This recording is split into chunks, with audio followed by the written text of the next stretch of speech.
Isekai Shikaku. Après son suicide de 1948, Osamu Dazai, notre héros, se trouve projeté dans un monde fantastique qui pourrait incarner le rêve de nombreux otaku. Mais voilà, tout cela est à l'opposé de l'aura de mélancolie qui entoure encore le célèbre écrivain. Mais le pire, c'est qu'il lui semble impossible de s'échapper de ce nouveau monde puisque tout ce qu'il entreprend se conclut irrémédiablement de manière positive. L'anime a pour genre comédie, drame, fantastique, isekai, slice of life et pour thème outre-monde, réincarnation, transmigration, suicide. Orewa Subete wo Parisuru, un garçon sans talent. C'est ainsi qu'on l'a appelé lorsqu'il a quitté l'école d'entraînement. Nor, notre héros, passait tout son temps seul à s'entraîner à la technique défensive Pari. Un jour, il sauve une princesse d'une attaque de démons et les roues du destin commencent à tourner dans une direction inattendue. Bien qu'étant l'aventurier le moins bien classé du monde, notre héros devient le mentor de la princesse. Mais seul Nor connaît ses capacités inédites. Ses deux compagnons, non conscients de leur puissance phénoménale, peuvent-ils sauver le royaume en crise? Go regarder l'anime pour le savoir. L'anime a pour genre action, aventure, fantasy et pour thème combat. Nazeboku no Sekai wo Daremo Oboetenai no Ka. Dans une ère passée, 5 tribus rivales, les humains, la race démoniaque, la race des dieux sauvages, la race des esprits et la race des bêtes fantômes, se sont affrontés pour la suprématie terrestre.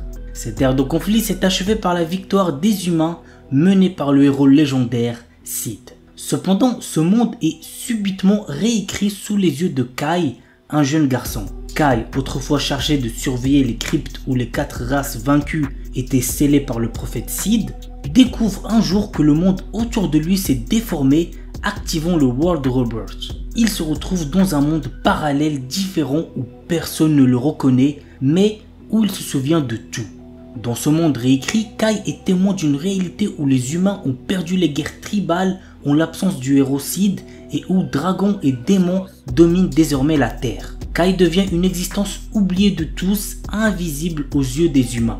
Cependant, sa rencontre avec Rin, une mystérieuse jeune fille, le pousse à défier ce destin réécrit. Dans un monde sans héros, Kai hérite de l'épée et des arts martiaux du héros pour défier les puissantes races ennemies qui règnent en maître. L'anime a pour genre action, aventure, ecchi, fantasy, romance et pour thème autre monde, combat, guerre. Itoribushi no Isekai Koryaku. Haruka est un lycéen solitaire comme les autres qui s'occupe de ses affaires et se tient à carreau tout au long de sa scolarité. Un jour, il se fait soudainement transporter dans un autre monde avec le reste de sa classe.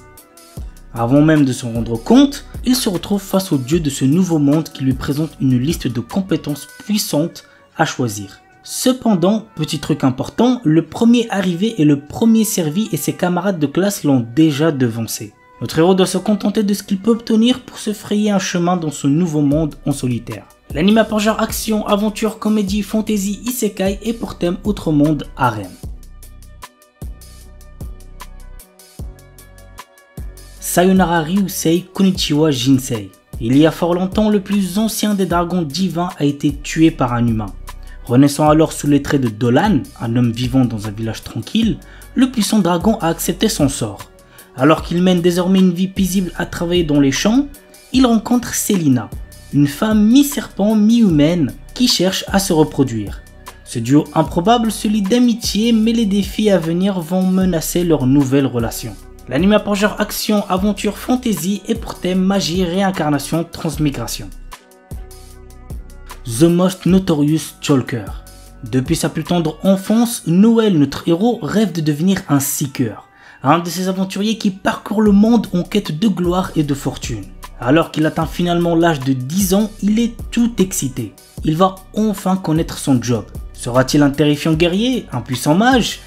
Il semblerait que le destin en ait malheureusement décidé autrement puisqu'il est un talker, la classe de soutien la plus faible qui soit. Mais Noël est loin d'avoir dit son dernier mot. Des années d'entraînement plus tard, le voilà à la capitale, bien décidé à devenir le plus fort des seekers. L'anime a pour genre action, aventure, drame, fantasy et pour thème quotidien.